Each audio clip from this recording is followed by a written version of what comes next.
Welcome. Let's begin with a moment of stillness, a slow, deep breath together, and let it out. As we settle into this space, we're going to explore something quite beautiful, the art of conscious creation. And we'll use 6 codes as our guideposts to help us find our way to a life that feels more intentional, more aligned with our true purpose.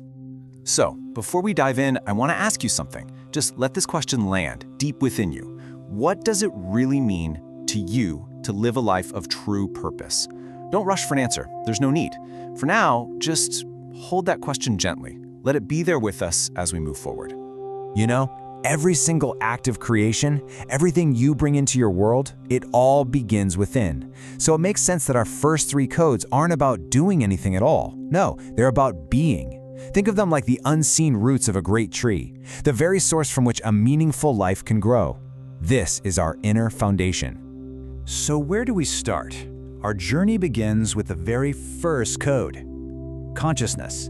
And it's so simple, but so profound. It's just the act of noticing, of being fully present with your thoughts, with your feelings, with the world around you. And here's the key, without trying to judge or fix any of it.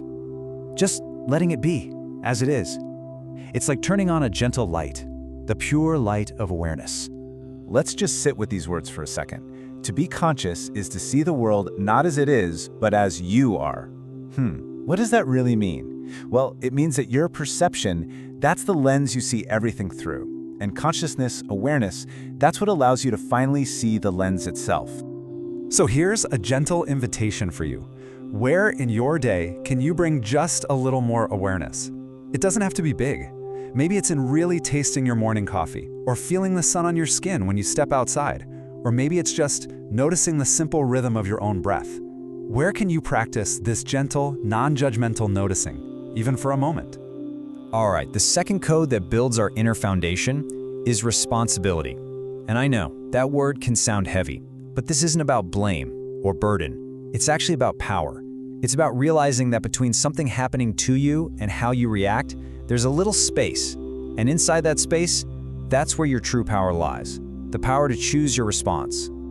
Think about this. True freedom is not the absence of limits, but the power to choose your response. This, right here, is the heart of your personal freedom, your sovereignty. It's about taking back your creative power from the world outside and realizing it's been inside you all along. So just take a gentle look at your own life right now.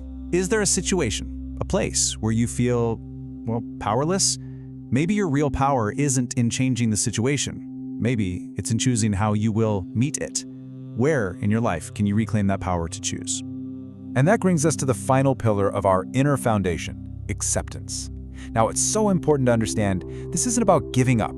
It's not passive resignation at all. It's actually a very wise, very courageous choice to align with this moment exactly as it is. It's about ending that inner war we all fight against what is, because that war is the true source of our suffering. I want you to really feel this deep truth.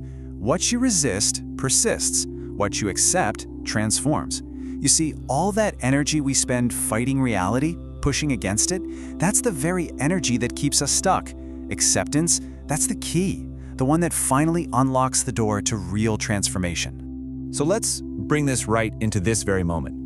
What's one thing, could be big, could be tiny, that you've been resisting? Just for now, can you try to soften around it, just allow it to be there, without fighting, without judgment? What's one thing you can choose to fully accept right now? And there it is, you see how the inner foundation is built. First, through consciousness, we get awareness. Then, with responsibility, we find our power to choose. And finally, through acceptance, we discover this incredible peace. Now, from this grounded, peaceful place, now we can begin to express all of this out in the world. Okay, so now that we've built this solid inner foundation, we can turn our attention outward. The next 3 codes are all about how we take this inner state, this awareness and peace, and bring it into our actions, our relationships, into everything we do. This is where our inner world really starts to come alive. The 4th code is authenticity. You can think of this as the bridge, connecting your inner truth with how you show up in the world. And it really does take courage, doesn't it? The courage to let go of who you think you should be so you can finally step into who you truly are. Just listen to this for a moment. Your only obligation in any lifetime is to be true to yourself. And please know, this isn't a selfish act. It's actually a profound gift to the world. Because the world doesn't need another copy of someone else. It needs the unique, beautiful essence that is you. And this doesn't have to be some huge, dramatic thing. Not at all. It could be as simple as speaking your truth with kindness. Or maybe it's finally picking up that quiet passion you've put on the shelf. In what one small way can you honor and express a little more of your true self today? Our fifth code is adaptability. You know, life, it's always in motion. It's like a great river of change, constantly flowing. Adaptability is the wisdom to flow with that river instead of trying to stand rigid against the current, because real strength, it isn't found in being unmovable. It's found in being resilient. There's this piece of ancient wisdom that says it so perfectly. The oak resists the wind and breaks. The reed bends with it and survives.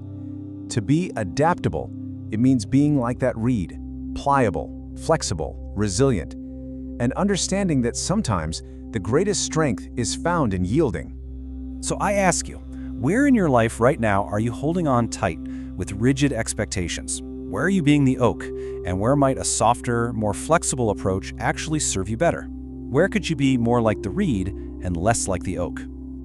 And now, we arrive at the sixth and final code, the one that holds everything else together, and that is love.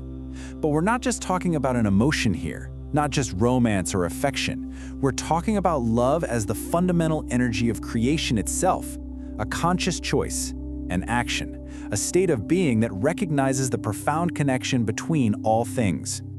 To live from love is to see the divine in all things, especially yourself. Isn't that beautiful? You see, love is really the culmination of all the other codes. It's what happens when you are conscious, responsible, accepting, authentic, and adaptable. It's the full expression of your highest self. So let's make this real. Think about the very next person you're going to talk to today. How can you approach that one interaction from a place of love? It could just be a little more patience, maybe a moment of really truly listening, or maybe it's just showing up with a slightly more open heart. So here they are, all 6 codes, together. Consciousness, responsibility, acceptance, authenticity, adaptability, and love. But please remember, these are not separate steps on a ladder you have to climb. Think of them more like facets of a single, beautiful diamond. They're an integrated way of being, and as you polish one, all the others begin to shine a little brighter too.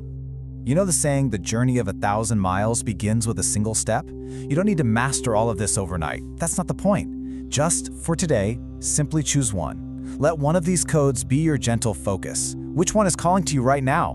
Which code will you begin with today?